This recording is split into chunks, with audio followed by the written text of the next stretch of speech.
You know what? Let's start off with what is happening in the mainstream media. I mean, all I hear and every place I look, I see housing crisis. I see recession in 2020, inverted yield curve. Everything's pointing to something ominous that's about to happen here.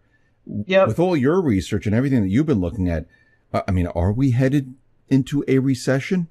We have already begun. Main Street never really pulled out of the crisis that happened in 2008.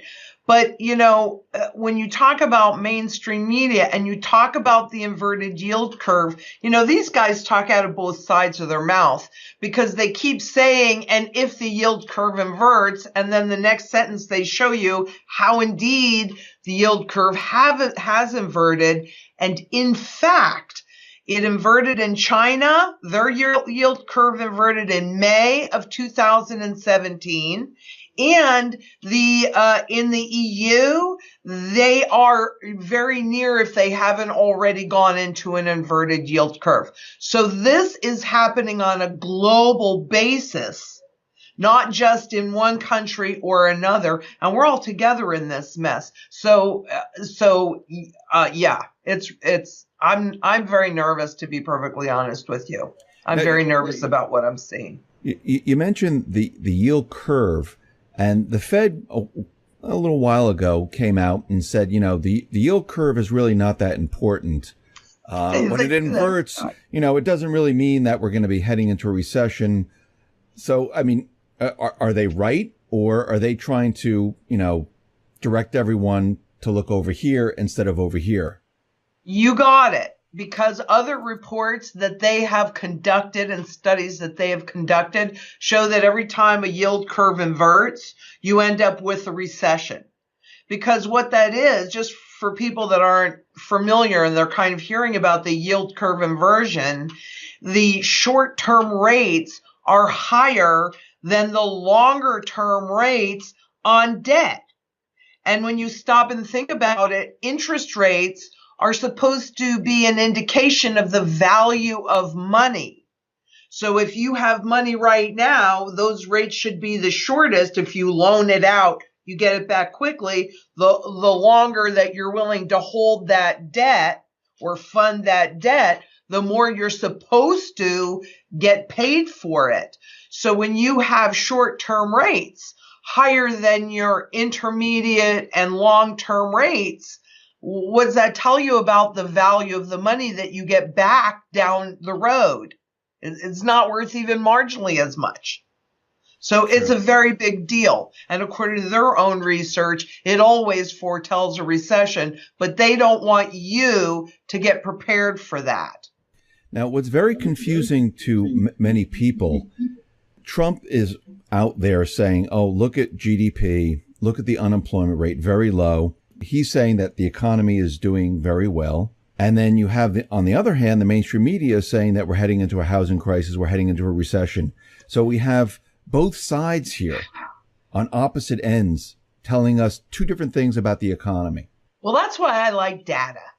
Because anybody can blah, blah, blah, say anything that they want. That's why in my work, I always show you why I'm saying what I'm saying. And so when I'm looking at the data, the housing actually, the housing crisis started to unravel in 2016. It has now escalated, but the price movement peaked in March of 2018. So there were already cracks in 2016. And I think maybe 6 or 8 months ago, I did a video showing how the low end was being squeezed, but also the upper end was also being squeezed. You have China that was up until the crackdown, the beginning of this year or the end of last year, whenever that started. You had them as huge buyers of U.S. real estate, and the government cracked down on that because the funds were trying to flee China, and they cracked down on it, Ambang and all those guys. And so they've been selling off all of that real estate that they paid top dollar for. So no, residential, they are counting on the first time. I mean, I have all the proof of this. They're counting on the first time home buyers to support the real estate market, which is 20% of the GDP when you take into account all the peripheral issues that real estate funds. So 20% of GDP, and it peaked out. It started the decline in 2016, and the pricing started to peak out in March of this year. And you've got a lot more selling pressure coming into this market with real estate and a lot more negative data. No, we're in a bear market. Though I will say, if you look at the real estate ETF, so Wall Street derivative product, that the reality of that price does not reflect the reality of what's happening underneath. You know, you've got all of these store closures that are happening, you know, brick and mortar. I mean, come on, please. Who is stupid?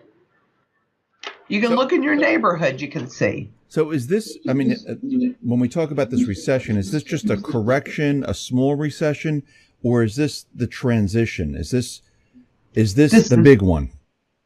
This is the big one. And I'm getting goosebumps, and there's not one doubt in my mind, because there's been so much debt that's been accumulated at this zero, you know, money for free interest rates. And a lot of that debt is rolling over. But we also, you know, they keep calling for recession in 2020, which is ridiculous because it's already unfolding.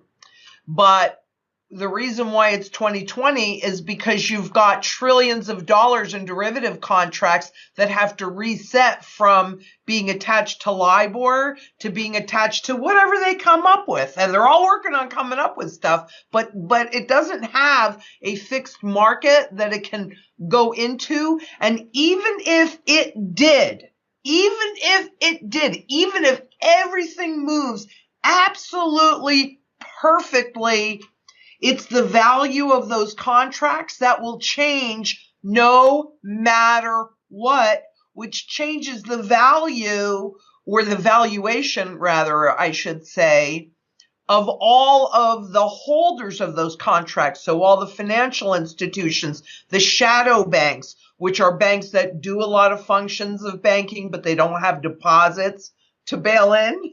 So whether it's banks or it's shadow banks. So no, we are inside that transition, and it's a big one, because central banks, even Janet Yellen, I love how these guys get out of office and then they admit things, you know, but even Janet Yellen says that we're going into this next crisis with very limited central banks tools, and that is absolutely true globally. And I just want to say, I mean, we've been discussing, you know, a recession, collapse, and in our previous interviews that we've done, this is not something that's new. It just didn't come up yesterday. This was brewing since, you know, right after 2008. Yes. So we're in this illusion here. We've been in an illusion, and they've been propping the economy up since that time period. So yes, this is just the end part of it right now. Exactly. You are spot on correct. And that's the thing.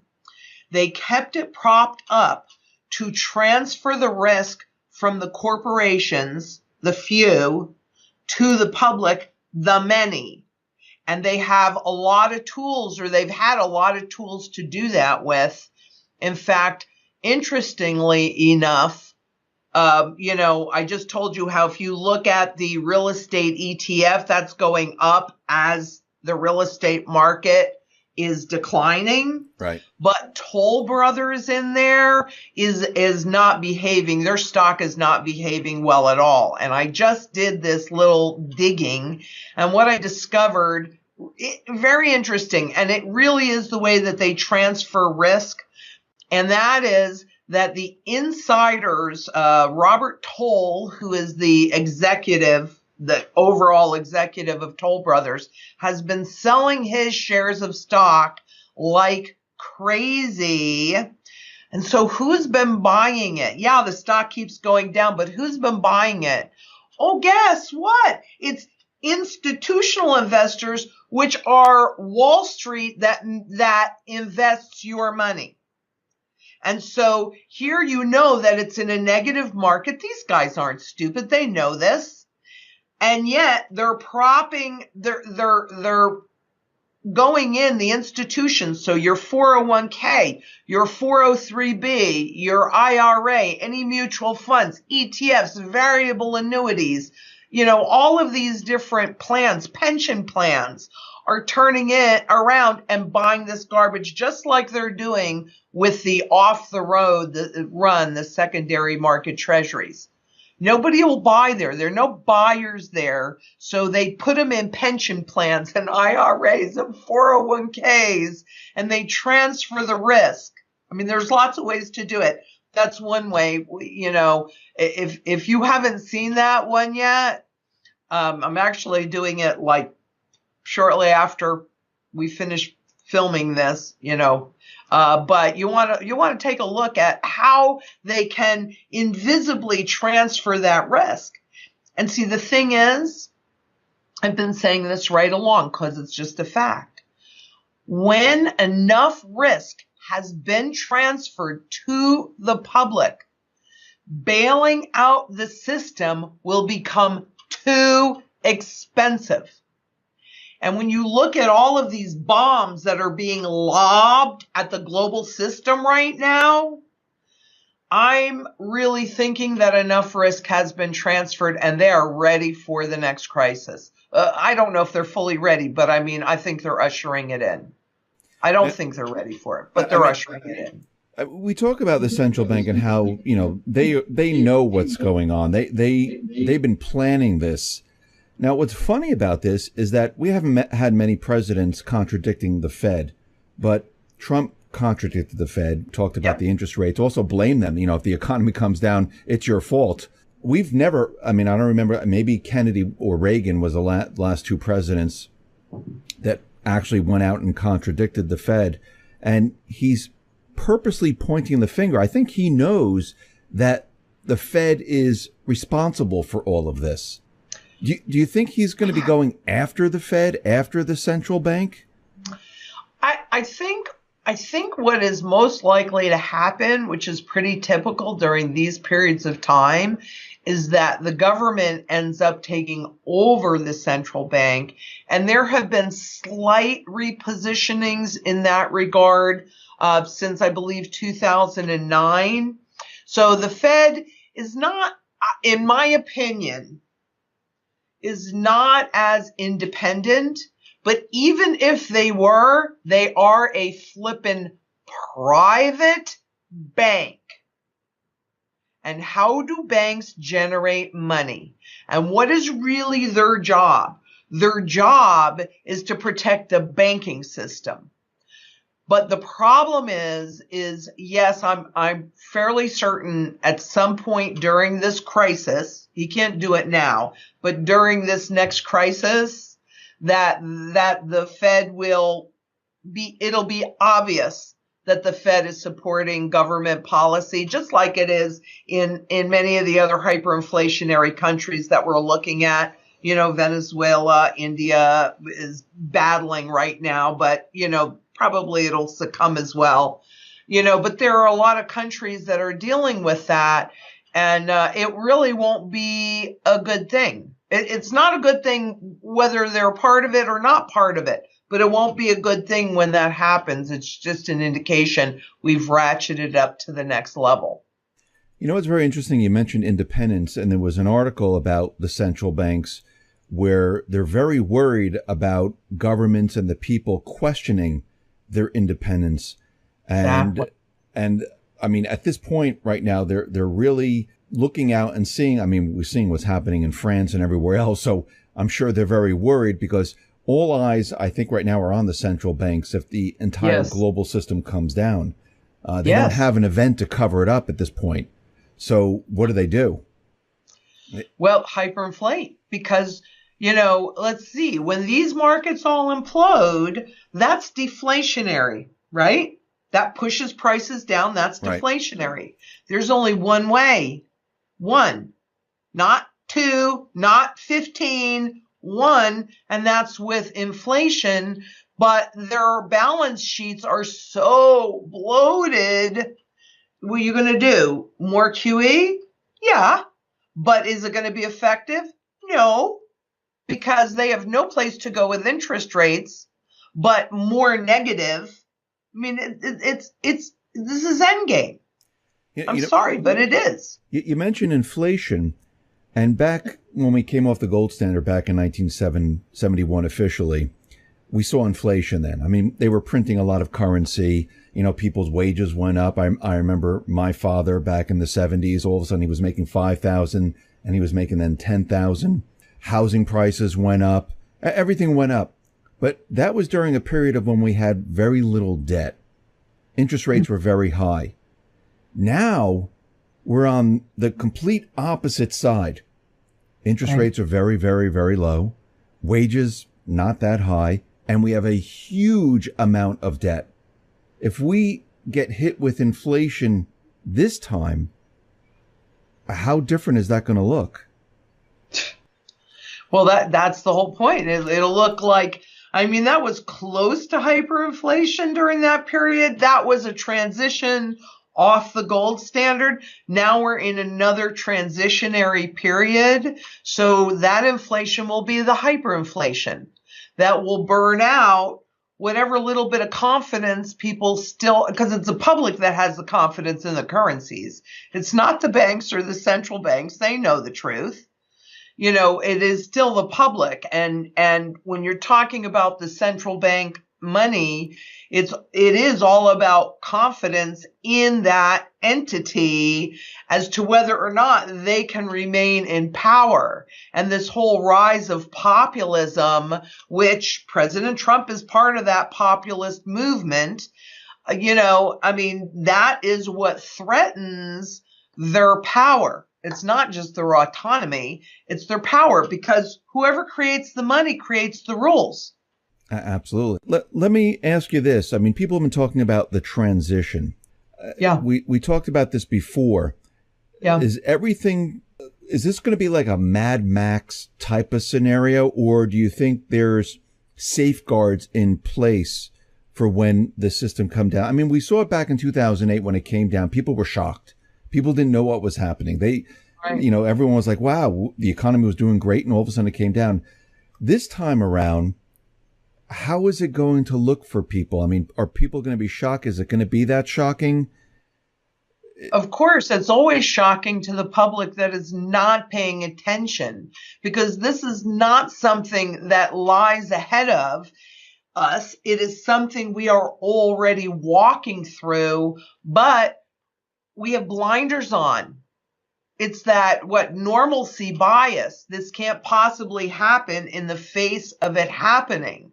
So it will be shocking because right now, when you look at the stock market, that is, we've been taught that reflects what's happening with the economy, but everybody should know that particularly since 2008, the stock market does not reflect Main Street. It reflects Wall Street. And it's been pushed up through all sorts of financial engineering. But it's also been coming down just because of its own weight. There, up until this point, has not been an influx of sellers. And that's the difference. That I just saw this, when I was doing some work yesterday, actually, that the selling pressure appears to be increasing. So what's going to be shocking, number one, we're already seeing more flash crashes. A week ago, Tuesday, so not this past Tuesday, but the one before, when the markets went down 800 points, the CME halted trading over 40 times. Did you know that? No, I didn't know that. Wow. Exactly. over 40 flipping times. These products are contracts. And in these contracts, they give them the ability to do anything they want. And this was happening without a massive selling. So what's going to happen when people get their statements, their quarterly statements, and they open it up and it doesn't look so great and they start to sell? Because the end of November, November 28th, they had some, don't hold me to this number, but it was something like 635 billion outflows from ETFs.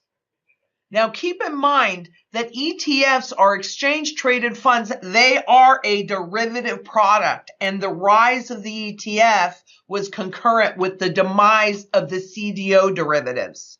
Okay, so they have not fully been tested. They have not been tested through a crisis. This is our next test, is what's happening with the ETFs.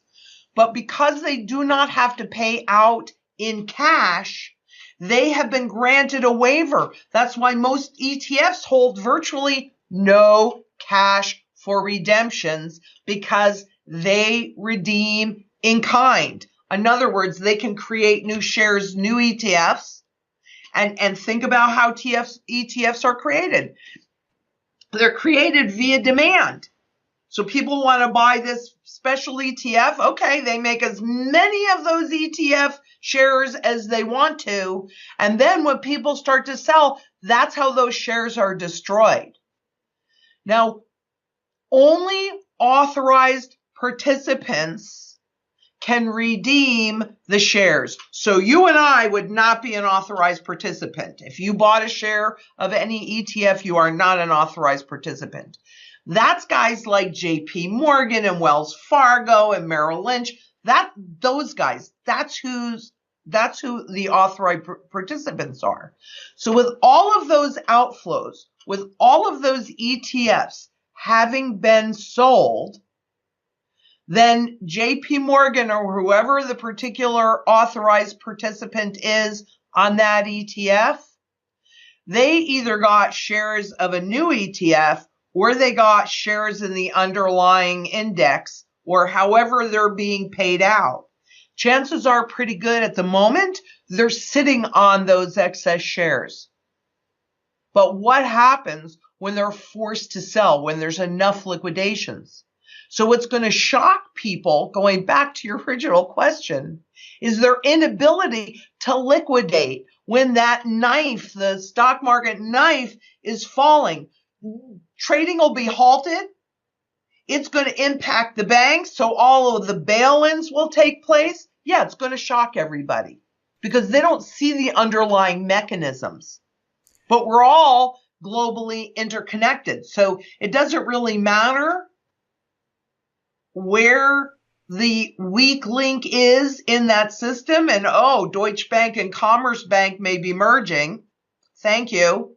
Okay. It doesn't really matter where the weak link is. It will be shocking in the speed because people do not understand that these markets are not liquid. If a lot of people want to sell at one time, you are not getting out. So, I mean, if this does happen, you said, the banks would close because of the bail. Because you mentioned bail-ins, so I'm assuming the banks would then close for. Well, do you realize that last Wednesday, after Tuesday's bloodbath, when the markets were surprisingly closed, and the excuse was President Bush's funeral, but that was not a planned event. That was a surprise event in an attempt to calm the markets. So we just had a Wall Street holiday, even though that's not how they didn't spin it that way. But that is a fact. They were trying to calm these insane markets. Are you saying that they used the funeral to close the markets? That is exactly what I am saying. Yes, that is exactly what I'm saying. Look at all those trading halts. Look at all the volatility on these markets. And that was a surprise event. That was not a planned event. And do you ever recall them doing that? No. Thank you. Okay. So you mentioned bail-ins, and we just saw the banks close down for this. And of course, people, even myself, were not thinking in this way. Exactly. Right. So they'll probably come up with another excuse when all this starts to happen. Of course. And you said bail-ins. You didn't say bailouts. So the bail-in documentation, that is still on the table right now, where the bank is going to go inside and take what they need. Oh my goodness.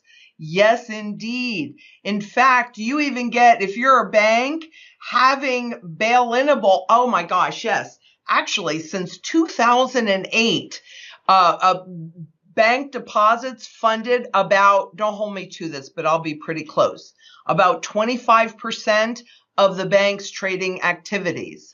Since the bail-in, deposits fund 48% of the bank's trading activities. So they have been working quite diligently. And look at all of the Wall Street banks that became banks, so they would have access to the Fed window. I mean, that didn't go away. Goldman Sachs has been working voraciously on, and they all have, on building their depositor base, just because it is much easier to bail this in, because deposits from normal people like you and me are classified as sticky. They are not likely to run. And if you don't run in time, you ain't getting out anyway. Look at Cyprus, look at Greece, look at Portugal, look at Ireland, look at Poland, look at England, look at Austria. I mean, the list goes on since the crisis. None of that went away. That showed you what it's going to look like, but worse. You said something very interesting, and it just clicked with me, where you said these banks like Goldman Sachs and others became banks where they had access to the Fed window. They can take deposits in. And if you really go back in time now, it's like they actually planned for all of this. I mean, now I'm thinking about it. Now you can see, now, of course, it's easier to go from this point and look backwards than looking at the time, where all the, Goldman Sachs and others were becoming banks and they were taking depositors. Then they came up with the bail-in documents. Now, when you look back, you can see the progression and how they maneuvered their way into this position where they're able to protect themselves from the next crash. I mean, it's completely amazing. Yes. And you know what Janet Yellen is worried about? The leverage loans. Corporations are leveraged as high as or higher than they have ever been. And since 2008, when interest rates were pushed all the way down to zero, and there was this reach for yield, people were trying to get more yield. They were not paying attention. So you have this massive rise of what they call covenant light. That means protections from whoever is loaning that money, because that's what you're doing when you're buying a bond or a leveraged loan or any of that. You're loaning that money, which means the protections for those people that are loaning that money, whether it's in your pension or your 401k or wherever it is that you're doing it, whether you realize it or not, you don't have any protections. Well, I can't say any. You don't have many protections. And that is the area that has grown massively. So, yes, I did a study years ago on the laws on the books pertaining to gold and gold ownership and confiscation and all of that.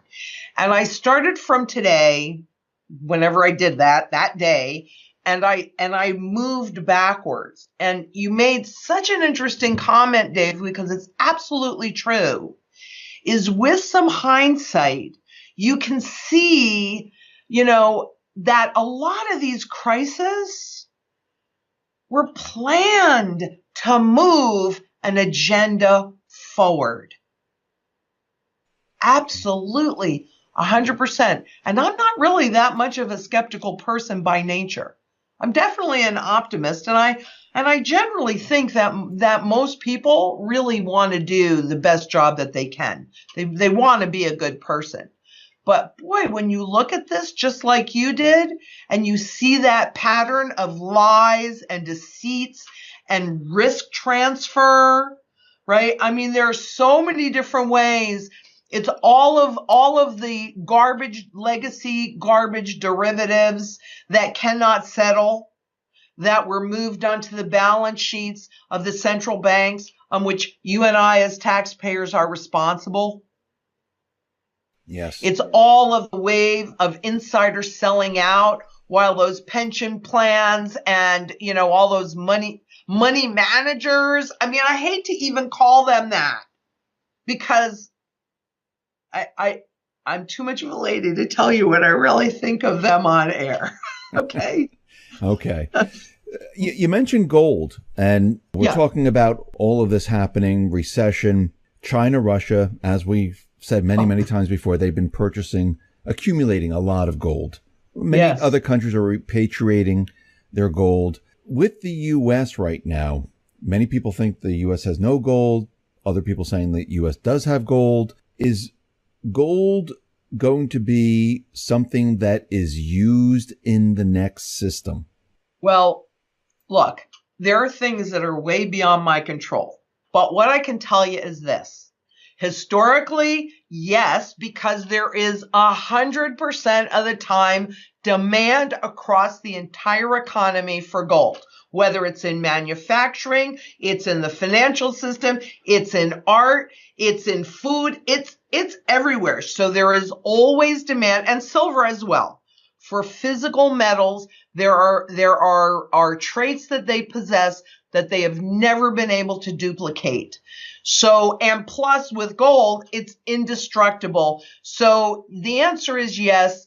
Plus, what we've seen in the third quarter of 2018 is that year over year central bank buying is up. I think I could be off a little bit. Obviously, I don't have it in front of me, but I think it was up like 28%. What's so significant back to levels in 2015 as the peg, the currency peg system first began to break down, the current one. But what's really significant about that are the number of new central banks that are starting to accumulate gold, not just the Russias and Chinas and Indias, but a lot of new central banks that were not accumulating gold are now accumulating gold. Why would they do that? I was just going to ask you that. If it's so worthless. Yeah. I was just going to ask you, why would they even hold gold? Because they've been telling us that it's a barbarous relic. They've been telling us it's not money. Why would they even hold it? Just to have the shiny object? It makes no sense. Exactly. And the only... sorry. No, the only reason they would do it is if they know that something's going to happen. They know that their paper system is going to collapse.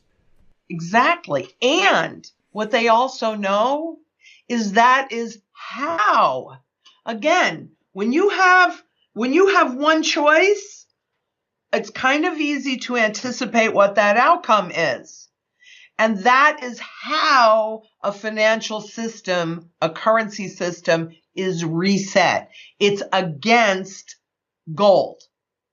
So whoever holds the gold is actually holding and protecting for a central bank, their power. Keep in mind what the IMF is the third largest holder of gold that everybody donated to them, including the U.S. There is a very significant, so yes, part of what happens through a hyperinflationary event, and this is going to be a global hyperinflationary event, is complete loss of confidence, the public's complete loss of confidence in the system.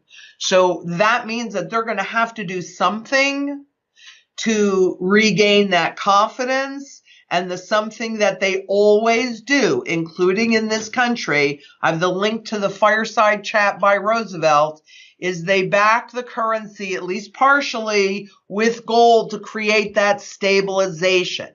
So, central banks are buying gold hand over fist, but they don't want you to, because that is not a contract-based product that is out of the system, and it has 100% global demand. Maybe sometimes a little more, a little sometimes less, depending upon the current economy, but 100% there is always demand. Do you think countries will ask the IMF for their gold back? That's a good question. I don't think so. I don't know, because I think that what's happening is that the IMF will be the umbrella currency. The SDR, their internal currency, is most likely to be that internal currency. And then all other currencies would become local. The US dollar only good here, the Chinese yuan only good in China, etc. So, and the IMF has discussed putting a component of gold into that SDR basket. So I don't really think it's likely that countries would ask the IMF for their gold back, because they're not holding it for them. That was given to them as part of the agreement to be part of the IMF. Okay, so if you're saying that we're going to be moving into this SDR and each country will have their local currency, yeah, is this going to be a central bank currency where it's a paper that is attached to debt? Because right now we have the Federal Reserve note. It's a debt note. Right. I don't think so, because the problem is we're at the end of that debt cycle. So either into the new system, they have to wipe all this debt clean so they can start and grow a whole lot more debt, which is certainly a possibility. But, even easier than doing that would really just go into a Fed coin. I think we'll always have a US dollar coin in this country, because as long as you keep the name, people don't realize that everything has changed. So I'm betting that there's going to be a US dollar coin, but it'll still be controlled. And if they can get everything completely intangible, so not even that paper, then it is much easier to control any monetary policy. Because right now, if the central bank is trying to generate inflation or whatever they're trying to do, they put in place a policy, but it takes 18 months-ish for them to know if that policy had impact. Whereas if they want you to spend, they don't want you to hold your money in the bank, then all they do is charge negative rates deeply enough that you watch your principal eroding. And rather than just sit there and watch it erode for nothing, then people will have more of a tendency to go out and buy something, convert it into anything that has or may have the ability to hold its value. Because obviously in a negative environment, negative interest rate environment, it attacks your principal. So, and that's instantaneous. You're not spending fast enough. Good. We'll just push interest rates down deeper. So that's what they want. But there's still too many cash transactions in this country as well as globally for them to completely easily do it. They have the plan in place to make that happen, to convert to a digital currency without having to pull cash out of the system. So kind of alerting you what their intention is. And they say, and I saw it, so I believe this, that they can have it in place within weeks during the next crisis. You can find that information. You can call us and we'll send you the link. But over at the IMF, it's called Breaking Below the Lower Zero Bound. That's that's the blueprint of how they intend to do it. It's genius. Just like all this other inflation, all this other stuff is. It's genius. But it's evil genius, and it's not okay with me personally. So, I mean, for all on a local basis, like here in the United States, in the beginning, we talked about maybe the Fed will be taken over. Will the Fed, if it is taken over, will it create currency out of thin air, or will there be gold that is backed, where this currency is backed by gold, and they just can't create it with interest? Well, you know, a number of things could happen, but number one, as I've heard a lot of people have asked me or told me that China's planning on backing their currency with gold, or we could back our currency with gold. Here's the thing about that. First, they would have to burn off the current debt, because as soon as you back a currency with gold, it fixes whatever the garbage is. It's fixed right at that moment. That's why they can't take all of this unpayable debt that we're currently at and just move it over into a new system. We have to get rid of it. And that's what the transition from the LIBOR is about, because they have to reset all of those contracts. So we need a total financial system reset. So, yeah, the next system could be blatantly out of thin air, or it could be, if it's a cryptocurrency, it could be a transaction-based creation, right? In other words, every time you use it, that's how you create it. Just like in the current system, every time you took on debt, you created money. So I don't know exactly yet, because I haven't come across anything that has told me, they have all of the bugs worked out. But in a cryptocurrency circumstance, that it is more likely that we're moving into a transaction-based money instead of a debt-based money. Gold is a labor-based, savings-based money. So, yeah, they'll anchor it after they've gotten rid of all the garbage for a minute or two, until we get lulled into that false sense of security, and then the game will start again. At least that's what history tells us, and I think that's the most likely outcome. So what do you see happening moving forward next year? I mean, do you think they'll also raise rates next year? And I think the system is going to implode before they have the ability to do it too many more times. From the data that I'm seeing, I'm going to tell everybody right now, pay attention to the volume on these exchanges, because that is really the big key here. The volatility, because there is such a narrow base of buyer in these markets, you can create a lot of volatility with just a little bit of volume, in other words, buying and selling. But what happens when that selling increases to that volatility, it takes it to the extreme levels, and everything will be shut down. And I think we'll see that next year. If we don't see that before the end of this year, I hope we don't see it before the end of this year. We're middle December. I'm hoping we can make it the next 2 weeks. I guess we can, but I think we'll see that next year. Okay. I could be wrong. I hope I'm wrong, but I don't think so.